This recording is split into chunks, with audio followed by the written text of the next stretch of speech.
and now in the start house is the defending champion of the Tour.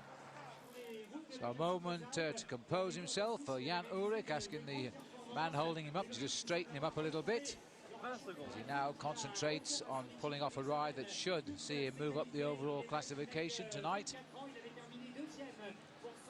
He showed a little bit of time trial form over the last 4 weeks in races in France and in Spain, but now he wants to pull out the big one.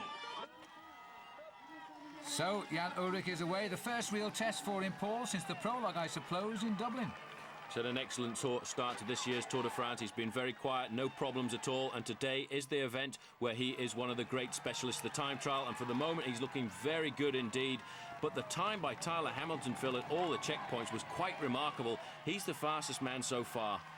Well, hats off to Tyler Hamilton. He really has pulled out a special ride there, but Ullrich is pushing him all of the way, as he's now looking for the time that might match it. Hamilton's time, by the way, at the finish is 1 hour 16 minutes and 35 seconds, and Ullrich is running Hamilton, as you can see, pretty close here. He might well just go ahead of Tyler Hamilton's time. Tyler was fastest at every checkpoint. Now it's Ullrich, so he's on course. He's on course, Phil, but he's not doing the damage I think he would have expected to, because he's only 35 seconds ahead of Tyler Hamilton. And coming up to the line, Bjarne Riis, the man from Denmark, 13th best time for him, 1 hour 19 minutes 09. But look at the speed, almost 44 kilometres an hour. It just goes to show it's very difficult around this circuit. Well, it's a little bit of a hilly circuit. Technically, it is very difficult, and because here we have Robbie McEwen in a little bit of spot of bother here. He's picked up by Olano. And McEwen just about staying within the regulations there, I think.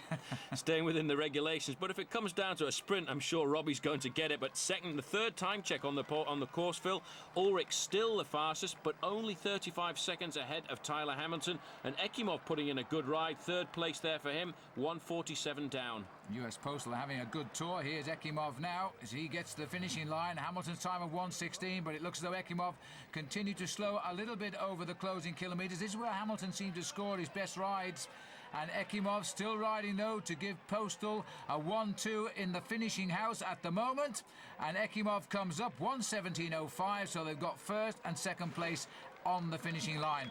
But in fact, Ullrich, the only rider to beat 1 hour at the 45-kilometre check, and he's continuing to look extremely good. And it's over the last 5 or 6 kilometres that this course really hurts. That's where the biggest damage is done, and that's where most of the riders so far have in fact started to crack. And look at the time here. Ullrich is coming up. The time to beat is that of Tyler Hamilton, 1:16.35, and Ullrich is going to walk all over it. Well, between 45 and 53, Ullrich and Hamilton were riding at exactly the same speed, so he stopped picking up time on Hamilton, but it looks as though he's had a really strong finish. He must have been just relaxing a little bit over that third quarter, because now Ullrich is going to come in here and deliver the blow that everybody was worried about. Was he fit or wasn't he fit? Was he really overweight? Well, here comes his answer now, because he's going to be the best time by sure. Ullrich then, the first man to knock Hamilton off the top of the leaderboard, 1:15.25, and nobody's going to beat that.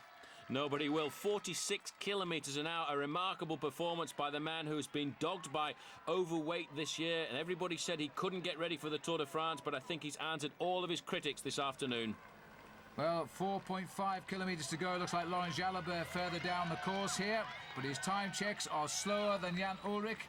It's a little rise here, then a drop down into the finishing town of Corèzze. This is a beautiful area of France, but here's the arrival now of Bobby Julich, another man who is confirming himself as a real challenger in the Tour this year. Third best at the minute, 1:16.43. Tough day for Stuart O'Grady, though, wearing the yellow jersey. He's last man to start on the road, and look at that, he's lost almost 2.5 minutes now to Jan Ullrich. He won't be wearing the yellow jersey this evening, but he's had 3 glorious days. Jalabert coming up towards the finish, and another good ride from Laurent Jalabert, the new champion of France. 4th slot for him. Olano, well, he's done one on Olano. Olano's losing ground here again. It looks as though he's disappointing when it really matters. Abraham Olano races up towards the line. At the moment, he's holding 6th. He'll have to be careful. He could drop another place here as he comes up towards the finish. So Olano, once again, is not delivering the goods when it really, really matters. 1:17 and a little bit still to come. It must seem an awful long way to the line for him. He still holds on to 6th, 44.83 average. Well, look at that. George Hincapie is coming up to the line. He's gone over in 1:20, and right behind him, the man who started last on the road, Stuart O'Grady. He's almost pulled back 3 minutes on the American. A good ride for him, Phil. 15th over the line, 1 hour 18:42.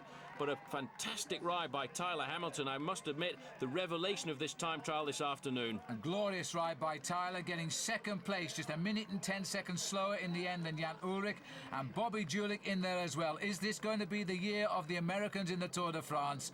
But there is the rider. He's got the yellow jersey. Are we going to see him carry it all the way to Paris now? Jan Ullrich.